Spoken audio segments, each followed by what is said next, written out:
তো বন্ধুরা, তোমরা তো কম বেশি সকলে পিজা খেয়েছো, কিন্তু কোনোদিন ধোসা দিয়ে বানানো পিজা দেখেছো? আজকের ব্লগটা শুরু থেকে শেষ পর্যন্ত দেখো, সবকিছু জানতে পারবে। তো হ্যালো বন্ধুরা, আমি শুভজিৎ, আমি কেরালাতে হোটেলে কাজ করি। আজকে দিনটা ছিল রবিবার, আজকে হোটেলে একটু বেশি কাজ থাকে। সকালে ঘুম থেকে উঠে হোটেলে চলে আসি। হোটেলে এসে মাথা পুরো খারাপ হয়ে যায়। কালকে রাতে এইখানে সবকিছু পরিষ্কার করে গেছিলাম, কিন্তু সকালে এসে দেখি সবকিছু হিজিবিজি করে পড়ে আছে। আজকে প্রচুর পরিমাণ অনলাইন অর্ডার আসছিল, আজকে পার্সেল করতে করতে তো আমার হাত ব্যথা হয়ে যায়। তারপর আমি নিজে একটা অর্ডার ডেলিভারি করতে চলে আসি। অর্ডারটা ডেলিভারি করে আবার হোটেলে চলে আসি। এসে দেখি দুটো অনিয়ন উত্তপমের অর্ডার এসছে।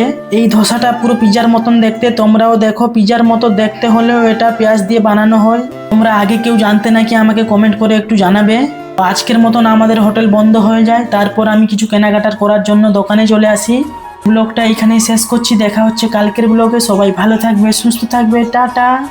আমাকে এখনো ফলো না করে থাকো, একটা ফলো করে আমার ছোট্ট একটা পরিবারের সদস্য হয়ে যাও।